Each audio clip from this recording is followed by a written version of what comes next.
Hello students, now we are continuing with the same lesson, that is the lesson number 5 of civics, the Indian judiciary. In the previous part we have learnt about the structure of the courts in our country, correct? Now we are going to continue with the next point, that is the jurisdiction. Jurisdiction means nothing but only that area which is comes under that particular. So that is what the jurisdiction. So the jurisdiction implies the extent of legal authority. Jurisdiction implies the extent of legal authority that court can exercise. Means what the cases comes under of which court, that we are going to learn. So the court exercises different kinds of jurisdiction. The original jurisdiction is what is relevant in the cases that can be brought up only in a particular court and not any other. Means the particular cases can be filed or stand in a particular court only, and this is what the original jurisdiction. For example, what? The Supreme Court exercises the original jurisdiction like the following. That is what the first is: dispute between the states and between the center and one or more states. If there is a dispute between the state and the central government, and one or more than one state government is having the disputes, then that disputes comes under the Supreme Court. Second, the cases involving the violation of constitution by the government. If there is a violation of a constitution by the side of a government or any of its agencies, means what? Any of its departments or any individual of a government, it can issues the writs. Writs means what? A legal document issued by the court directing a person to do or not to do something. This means what? The government can, the Supreme Court can order that particular one not to move out of the country like this. This is what the example. Then for upholding and enforcing the fundamental rights granted by the Constitution. So it can be related with the upholding and the enforcing the fundamental rights which are granted by the Constitution. Then the High Court. High Court exercises the original jurisdiction like this. The cases which are involving of the violation of fundamental rights and those involving the disagreement over the matter related to the state elections. Means if the whatever the results in the state elections is not accepted by any particular party or individual one, then that type of cases can be stand in the High Court. Then the appellate jurisdiction. Appellate jurisdiction is what implies the appealing against ruling of lower courts in the high courts. Means what? If that person is not satisfied with the judgment which is passed or the result which is passed by the lower court, that person can appeal in the High Court for the better decision. So the Supreme Court exercises the appellate jurisdiction over the following. So what the appellate jurisdiction, it is there for the Supreme Court. The petition, first is what? The petition filed against decision of the High Court in the civil and criminal cases. So that petition means what? That any document which is filed against the decision of a High Court in the civil and the criminal cases. Okay. Then the second, the cases where the High Court itself confirms that it entails an important point of a law and calls for interpretation of the Constitution. Means what? If the High Court is confirms about the entails an important point of a law, if the interpretation it is required for the High Court regarding any particular point of a law, then the cases that Supreme Court can appellate there. Then the cases where the High Court changes the decision of lower court.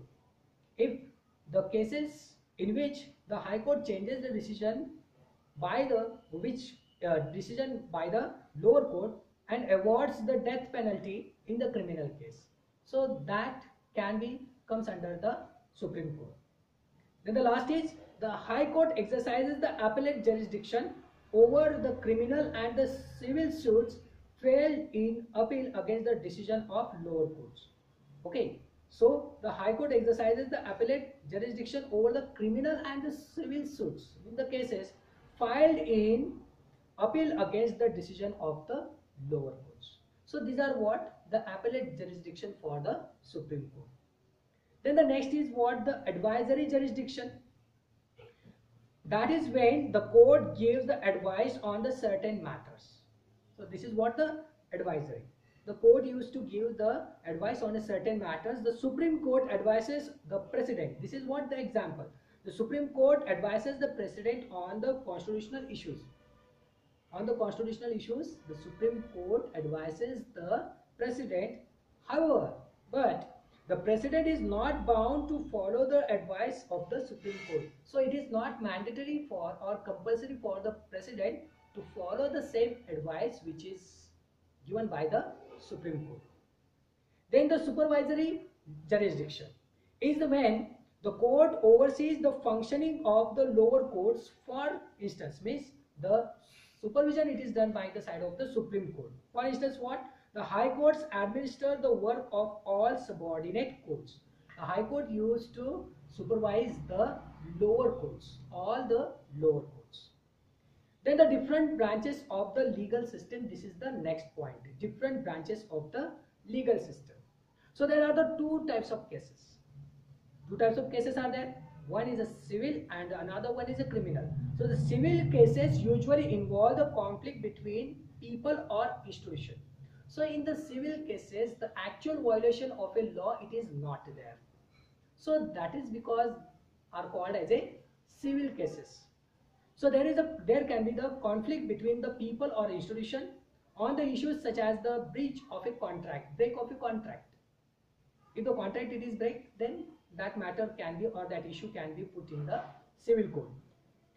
If there is a dispute on the basis of the property, then the dispute between the property owner and a tenant, if the agreement it is break, then between the property owner and a tenant, then that can be filed in the civil code. Then the divorce and even the minor accidents. So all these cases included with the civil codes. In such cases, the aggrieved party files a case in the court and the decision involves granting of certain respite to the victorious party. So this is what the aggrieved party. So whoever is the party which is affected can file the case in the court for the justice. Okay. Then the next is the criminal cases. So the criminal cases gross the violation of law that includes the theft, murder, fraud, harassment, for dowry, molestation, drunken driving, etc. So if you observe these points, then you will find that there is the actual violation of a law, and so these are called as a criminal cases. So in the criminal cases, initially the first information report means FIR is lodged with police. So the FIR it is there lodged with the police, and the police then probe the crime, means they investigate the crime, and ultimately a case is filed in the court if the accused is found to be guilty. Okay, the case is filed in a court. If the accused is found to be guilty, the sentence varies from simple fine to the death sentence. So it can be depend or based on the nature of a crime which is done by that particular person. Then the next point is access to the courts. So the access to the court is what ideally all the citizens of the country can approach the court for redressal of his or her grievance. Means for the justice, all the people can reach to the court. Okay, approach to the court. This is what the right which is given. But in case of violation of fundamental rights, citizens of the country can seek the justice from the court. So if there is a violation about the fundamental rights, the citizens can get the justice from the court. However, in reality, But what the reality it is there, the situation is completely different. Majority of the population in our country is extremely poor, means the poor poverty it is there in our country, so leads a hand to mouth existence.